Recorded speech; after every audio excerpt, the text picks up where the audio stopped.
What are various ways of long-term prospecting? You could be looking at your sphere of influence. We'll talk about sphere of influence in detail later, but sphere of influence is all the people who are really close to you, and these are the people you focus on first to ensure that you buy a real estate property through them.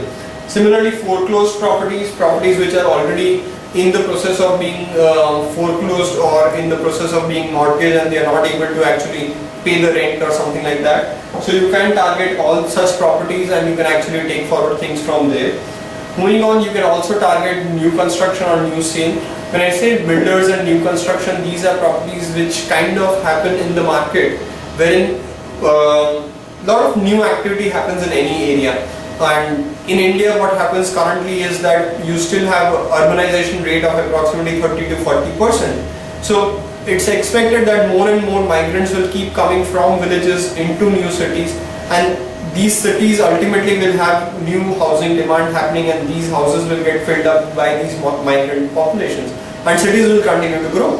So if you are concentrating on only new construction, then also there is a huge market that you can address. It is said that approximately 50% of the properties that are sold in a particular town at this point of time in India, we can say that it's approximately 50% of the properties are new sale transactions that take place or new registrations that take place. Similarly, you can actually focus on vacant land parcels. What are vacant land parcels? Builders or developers ultimately would want to focus on a particular type of transactions, and they want to invest into land parcels, because once they invest into land parcels, they can actually go forward and take or do development on those land parcels. And that's where you come in. You can provide them with these land parcels and ensure that you are able to actually build the business for yourself. Land parcels typically are of high value. The transactions do not happen really fast. Your learning curve for these transactions could be really long. Meeting the right people in the developer's place could take some amount of time, and in each particular thing you have to focus on saying that okay, I'm in this business for a long time, and that's where I'm fine even if I don't make money for the first couple of months or first couple of years, I would say, in land transactions. But after the first couple of years, you know for sure that okay, I'll make certain X amount of money, because the transaction values are really high, and so the brokerage's values are also really high. You can also focus on investment property or owners and people who are buying into properties out of investment rather than out of actually using the property as an end user. So these investment property owners are also people who would be really interested in working with a real estate agent or a dedicated real estate agent who helps them buy a new property, invest into property, gives them returns, and then creates an exit or creates a rental path for them. So all these situations again become really important, and that's where you can also invest into a property. Similarly, moving on, you are creating geographic groups. You can focus on only the locality and focus on only people from that particular residential subzone and build business using that particular thing only.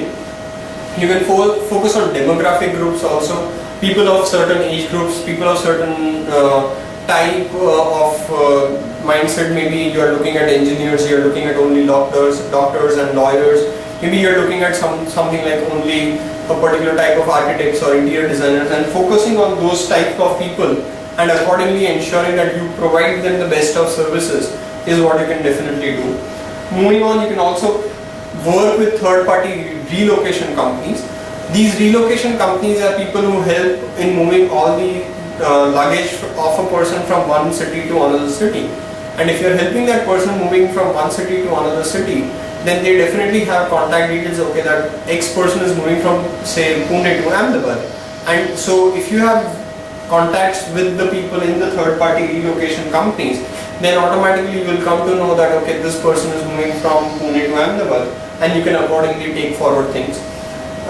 Personnel departments of various corporates of various companies is also really important. When we look at personnel departments, it's really important that personnel in various kinds of companies are decision makers. The admin and infra heads are decision makers into company buying policies, company renting policies, or even guest houses, or even the employees within that organization also look up to them for information that okay, where should we buy a property from, where should we actually work with, and then accordingly they contact them. So these admin infra heads of various small and big organizations are decision makers, and it's always advisable that you actually build relations with them. Last but not the least, lawyers and chartered accountants are the people who come to know of a real estate transaction really first and then, because they are the people who know that okay, this particular transaction is going to happen, and that's where you would want to build good referral relationships with them, and these referral relationships with them will ultimately help you ensure that you can actually do these transactions again. Moving on, all these types are long-term prospecting, wherein you are talking of building your network of transaction referral partners, people who are going to refer you transactions, and using all these methods you can slowly and effectively build a large network of people who are going to refer you transactions, and these referral of transactions is ultimately what will lead you to helping and doing more transactions.